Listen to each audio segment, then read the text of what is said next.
I can't say that Gun has aged well. Its reuse of character models, gameplay mechanics, and wild story aren't exactly good. But goddamn is it fun to play through again because it just could not get made today. God damn it, girl! How long we gotta wait before we get a proper poke? You can scout people alive in this game and they scream while you do it. Have mercy on me. Not my top knot! The AI might be dog shit, but you can blow off their limbs one at a time. With a rifle so powerful, it sends people flying from 50 yards out. You start this game as a grown-ass man, hunting with your other grown-ass man father, who's smashing this dime piece on the side. Wait here. Be back in a moment.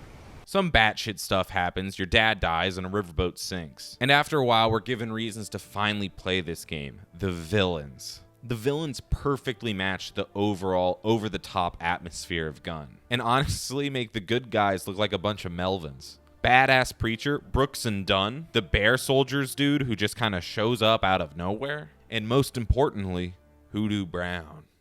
I'm Hoodoo Brown!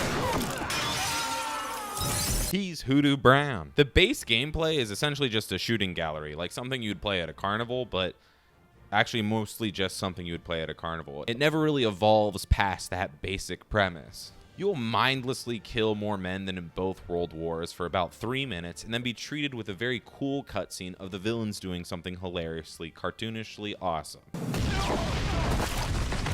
Like slitting the love interest's throat or blowing the fingers off your buddy. And you will watch it because despite its camp, the voice acting really brings these characters to life. And that's saying something because these character models are literally unable to change their emotions. Remember, this game was made back in 2005. It was a simpler time when George W. Bush was president and songs cost $1. This game isn't going to be the masterpiece that is Red Dead Redemption 2, but this game is way fucking better than Red Dead Revolver or a lot of the other games that have come out during that time period. It feels more like a prequel to Red Dead Redemption than Red Dead Revolver does. And the games had surprisingly similar developments. Both Rockstar San Diego and Neversoft took their engines that had been primarily used for sports and racing games and turned them into open-world cowboy shooting engines, with Rockstar's looking slightly better, but Neversoft's being way more fun. Because even now, most of these games are shooting gallery games. And when you play a shooting gallery game, when you shoot someone, you want to see them fly across the map. It needs to be satisfying. And in Gun, there are so many unique and fun death animations for both humans and animals alike. And just like Tony Hawk's Underground 2, this gameplay isn't anywhere close to something real like GTA's. This isn't a physics simulation, but it does feel great. From the way you slide on your horse to shooting a buffalo in the face and watching it keel over. The real problem with this game is that there isn't much to do. The world is basically completely empty. You'll have way more money than you can even spend. I mean, literally, there is a set amount of items in this game, and you get so much money from the quests and side quests and gold mines that you'll never have enough to spend it on. You can buy everyone out and still have some left over. And despite the man in Dodge City claiming that he just received a new shipment of goods, he never updates his inventory. But to its credit, I will say the side missions are worth doing even if there's a small amount of them. Some are real simple rehashes of shooting gallery gameplays, and some have weird bespoke moments built into them, like hostages turning into gang members, or this dude coming at you with a knife after a cutscene.